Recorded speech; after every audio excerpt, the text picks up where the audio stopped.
Harare টেস্টে জিম্বাবুয়ের কাছে ইনিংস ও 85 রানের বড় ব্যবধানে হেরেছে লাল সবুজের বাংলাদেশ। মাঠের পারফরম্যান্স হতাশাজনক হলেও বিশ্ব টেস্ট চ্যাম্পিয়নশিপের পয়েন্ট টেবিলে এসেছে উল্টো খবর। নিজেদের কোনো ম্যাচ না খেলেই এক ধাপ এগিয়ে চতুর্থ স্থানে উঠে এসেছে টাইগাররা। যদিও বাংলাদেশের এই অগ্রগতির পেছনে ভূমিকা রেখেছে অন্য দুটি টেস্টের ফল। ট্রেন্ট ব্রিজে ইংল্যান্ডকে হারিয়েছে নিউজিল্যান্ড, আর অ্যান্টিগায় শ্রীলঙ্কাকে ইনিংস ও 217 রানের বিশাল ব্যবধানে গড়িয়ে দিয়েছে।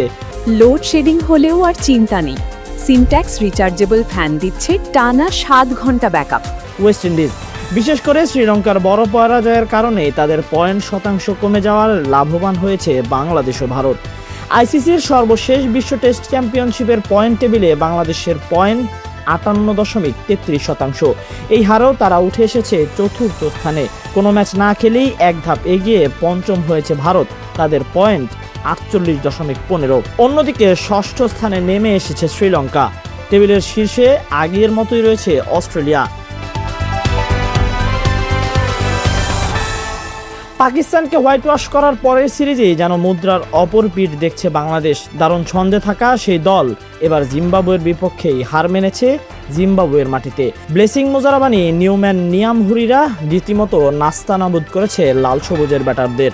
বাংলাদেশের ব্যাটিং লাইন আপকে যেন তছনছ করে দিয়েছে। ইনিংস ব্যবধানেও জয় তুলে নিয়েছে স্বাগতিকরা। প্রথম ইনিংসে ব্যাটিং বিপর্যয় হয় বাংলাদেশের। 3 উইকেটে 113 রান থেকে 140 রানে অল আউট হয় টাইগাররা। ওই ইনিংসে একমাত্র মমিনুল হক ছাড়া আর কেউই রান করতে পারেননি। মমিনুল 81 বলে 60 রান করেন। জবাব দিতে নেমে শুরুটা দুর্দান্ত হয় জিম্বাবুয়ের। 2 ওপেনারই গড়েন 89 রানের জুটি। 100 রানের দেখা পান ইনোসেন্ট কায়াও। 270 রানে পিছিয়ে থেকে দ্বিতীয় ইনিংসে নেমে ভালো শুরু পায়নি বাংলাদেশ। 2 ওপেনার ফিরেছেন কেবল 41 রানের মধ্যেই। দলের অন্যতম অভিজ্ঞ ব্যাটার মুশফিকুর রহিম 34 রান করে আউট হন এবং পথ ধরেন প্যাভিলিয়নে। মূলত সেখানে ম্যাচে বাংলাদেশের ঘুরে দাঁড়ানোর আশা একেবারেই শেষ হয়ে যায়। অভিষেকপ্রাপ্ত অমিত হাসান 25 বলে 25 রান করে যদিও ব্যবধান কমিয়েছেন কিছুটা। দ্বিতীয় ইনিংসেও সবচেয়ে বেশি উইকেট নিয়েছেন ব্লেসিং মুজারাবানি। 4 উইকেট পাওয়া এই পেসার প্রথম ইনিংসে নিয়েছেন 2 উইকেট।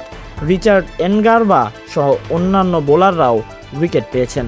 বাংলাদেশ হতাশ হয়েছে টেস্টে, তবে ওয়ানডেতে কি হবে সেটাই দেখার অপেক্ষায় ক্রিকেট ভক্তরা।